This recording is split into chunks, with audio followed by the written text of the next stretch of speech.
Our mission today, for you listening, is to get right into episode 135. It's titled Wham, Bam, Thank You, L.A.M.B.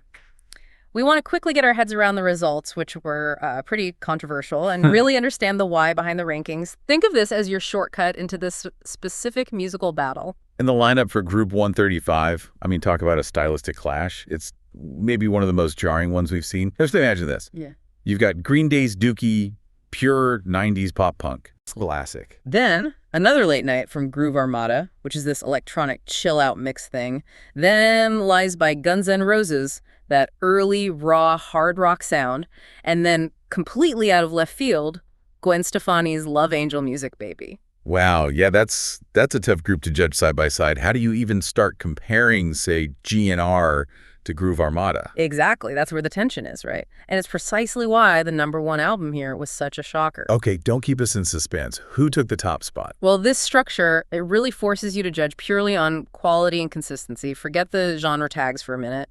And that's why Gwen Stefani's Love Angel Music Baby just stormed it, took first place, advanced easily, according to the critic. Wait, hang on. You're saying the 2004, bubblegum dance pop album beat Dookie and Ye Lies? That's exactly what happened. Okay. Wow. That almost feels wrong. I mean, what was the rationale? How did that happen? Well, the critic definitely acknowledged the context. Everyone knew Gwen Stefani from No Doubt, right? Rock frontwoman, Don't Speak, all that. Yeah, huge band. But when she went solo in 2004 for this album, it wasn't just a change. It was like a complete, perfectly executed genre transformation.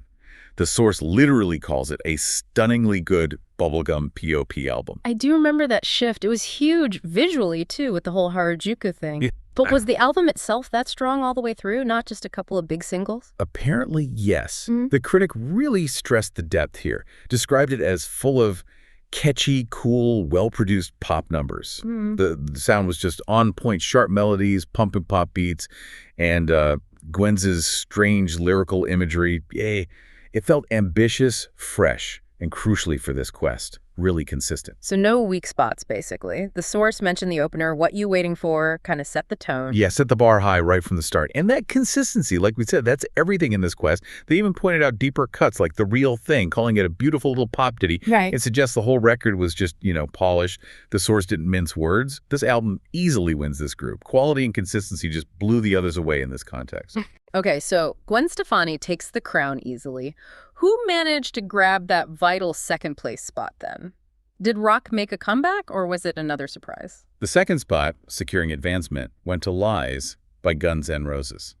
And it seems like it got through not just on the music, but also on context and versatility. Interesting. So the critics saw it partly as like a historical document? Sort of, yeah. The analysis really highlighted that Lies is like this snapshot.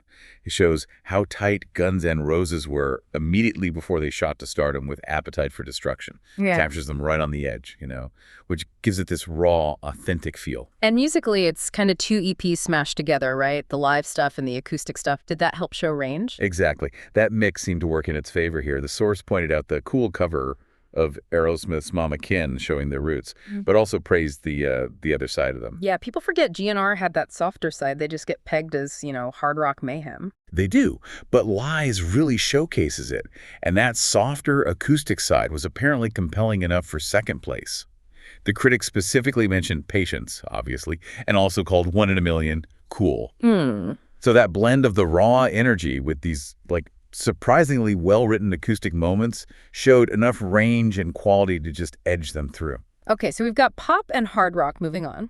Now, for the albums that didn't make it, third place went to Another Late Night by Groove Armada. This sounds like a story about the process itself. Oh, it absolutely is. No. It really shows why the multiple listens rule is so important. When Greenstrokes, the critic, first played this album, the reaction was just confused. Confusion. Why is that? Because it's a mix album. It's curated by Groove Armada, but features tracks by lots of other artists. So the critic's first thought was basically, where are the actual Groove Armada songs? Said they were ready to press delete on this album. Huh. Okay, so almost binned it immediately. But the rules made them listen again. That's kind of the point, isn't it? Getting past snap judgments. Exactly that. That forced re-listening made the critics step back and realize, okay, once you accept what it is, this is a decent mix album to chill out to. It achieves what it sets out to do. So the quality of the curation, the overall vibe, eventually won them over. Seems like it. And listening again helped identify some standout tracks. what the source called unknown gems, like Strawberry Letter 23 and Standing in the Rain, so it climbed from nearly deleted to third place. Still eliminated, mind you. Proves you need that high quality and consistency compared to the others. Right. Which brings us to the bottom. Fourth place, eliminated.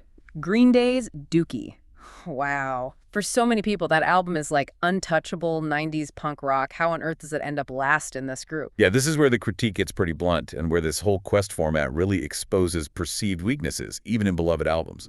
The final verdict, despite acknowledging its status, was that Dookie is just okay. Okay.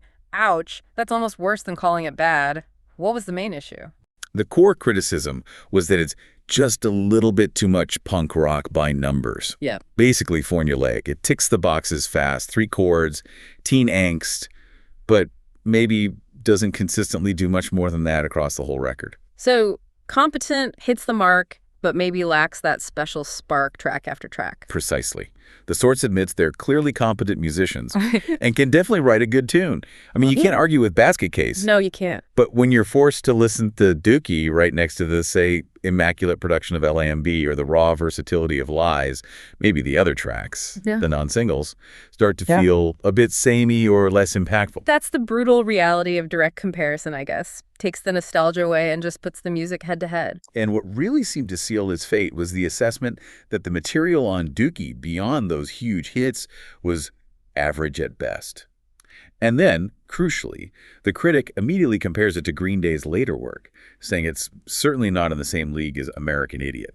That comparison, judging it against the band's own perceived peak, really cemented its fourth-place finish here. Man, that really shows just how high the bar is set in this quest. It's not just about being good, it's about being consistently great compared to whatever else is thrown at you. Absolutely. It shows that having massive hits or being culturally significant isn't quite enough. You need that quality running through the entire album to survive this kind of musical gauntlet. Okay, so let's just quickly recap the final standings for Group 135. It was intense. The winner and the big surprise, number 1, Gwen Stefani's Love Angel Music Baby. And squeaking into second place, number 2, Guns N' Roses Lies. Those two advance. And the big takeaway here, for you listening, is really seeing the value in this kind of, well, almost brutal comparison. It forces you, or the critic in this case, to just drop the genre preferences and really listen hard to the whole album. We saw a really well-made pop album from 2004 beat out massive 90s rock icons purely because in this context it was judged as more consistent and better executed overall. Yeah, it really proves that how well you execute your vision matters more than just reputation or genre label. Wow. And even that Groove Armada story, being ready to dismiss it, then having your mind changed by forced listening, that shows the methodology works, right? It overcomes bias.